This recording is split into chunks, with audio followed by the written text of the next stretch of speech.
अच्छा जी, अब जो सेकंड जो बहुत पॉपुलर आर्गुमेंट रहा, यानी कोर कहूँ, द सेंटर जो आर्गुमेंट है वो इस पूरी डिबेट का, वो था rational argument for the existence of God.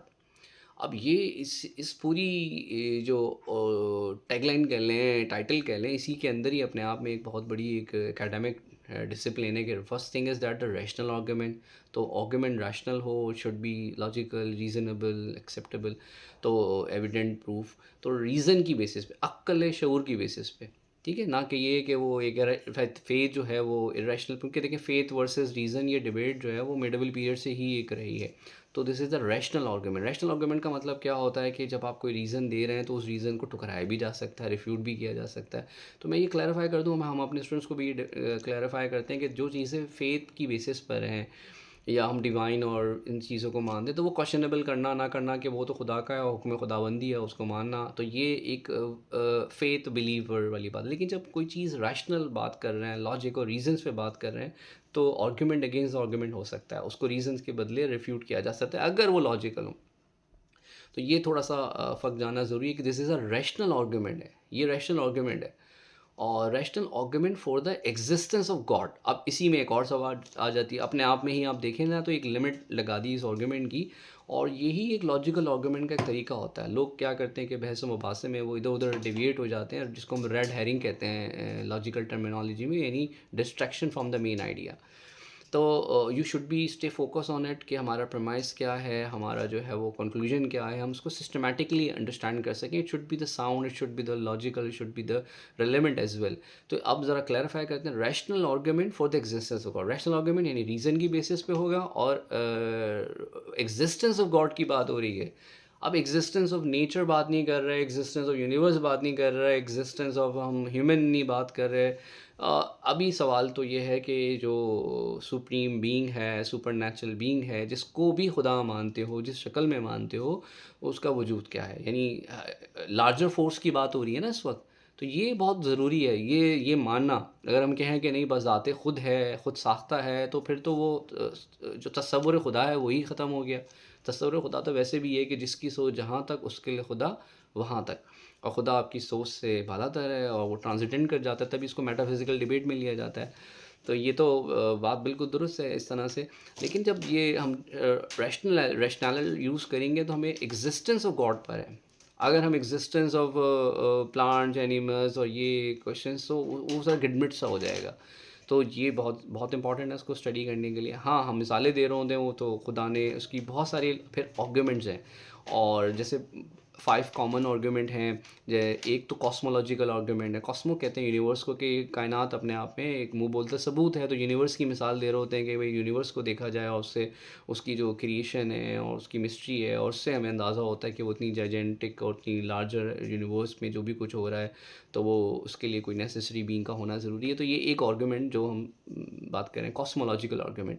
फिर इसी तरह टेलियोलॉजिकल या पर्पसफुल आर्ग्यूमेंट की दुनिया बेवजह तो नहीं है, बिला वजह तो नहीं है, हर चीज़ की कोई एक वजह है। ये God, everything has a reason, every reason has a cause, every cause has is effect, so there should be the first cause of everything as well. तो हर चीज़ की कोई ना कोई एक पहली वजह तो होगी, बिला वजह तो कुछ हो नहीं सकता। जैसे फॉर एग्जाम्पल, अगर बिग बैंग को सोर्स बना रहे हैं, तो बिग बैंग क्यों हुआ, वो धमाका कौन कर रहा है, वो एक्सप्लोजन की वजह क्या हुई। तो इस तरह से फर्स्ट कॉज तक तो बात चली जाती है। और टेलियोलॉजी और पर्पस, और फिर क्यों हुआ, वजह क्या है बनाने की, तख्लीक भी कर दिया, तो वो क्या है वजह। फिर इस तरह से अगर हम आ जाएँ थर्ड, अगर जो मोस्ट कॉमन आर्ग्यूमेंट रहा है, और वो इसी तरह से जो है वो डिज़ाइन आर्ग्यूमेंट रहा है। डिज़ाइन आर्ग्यूमेंट क्या है कि if there is a design, तो there must be a designer, कि अगर हमारे सामने एक वॉच है, तो उसका मतलब वॉच मेकर भी है।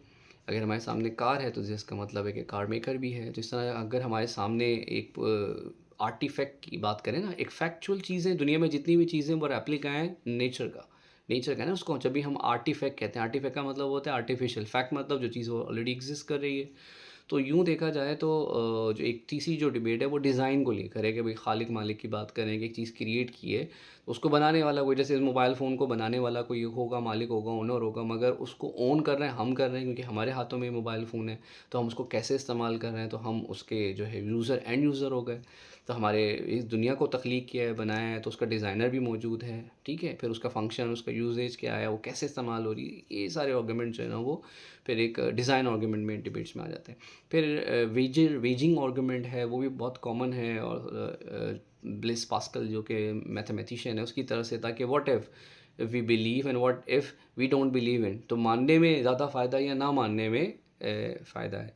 कि अगर हम ये सपोज़ कर लें कि हियर आफ्टर नहीं है, हेल नहीं है और हेवन नहीं है, तो होगा क्या, इसका नुकसान क्या होगा? अगर हमने मान लिया तो कुछ क्या होगा, जब दरवाज़ा खुलता है तो हमें कुछ इनाम मिल जाएगा अच्छा करने में, बुरा करेंगे तो सज़ा मिलेगी। लेकिन अगर ना मानेंगे तो क्या होगा, कोई रिवॉर्ड हमें मिलेगा अगर हमने इस लालच में किया है। तो ये पास्कल का जो वेजिंग आर्गुमेंट है वो भी इसी जो है वो आर्गुमेंट्स में आता है।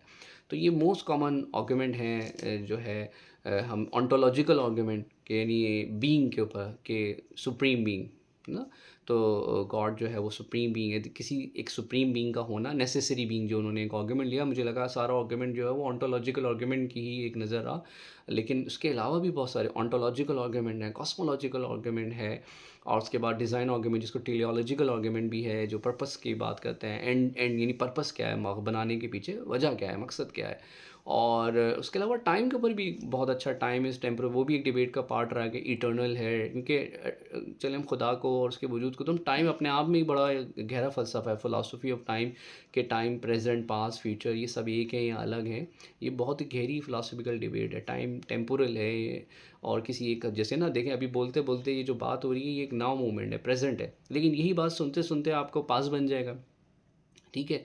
और फ्यूचर भी क्या है जो हमें पता ही नहीं है, हमारे सामने अनप्रेडिक्टेबल है, तो प्रेजेंट पास्ट फ्यूचर को अगर एनालाइज करें तो ये टाइम के बहुत ही बारीक सी लकीर है। अब जब खुदा के को देखा जाए तो वो तो विद इन टाइम नहीं है, टाइम एंड स्पेस की जो है वो कहते हैं ना वराए अक्ल है, तो वराए इसका जो वजूदियत को साबित किया जाएगा तो वो उस टेम्पोरल वर्ल्ड में तो आता ही नहीं है, जो कहते हैं ना हमेशा से अज़ल से है, अबद से है, तो दुनिया यूनिवर्स के बारे में।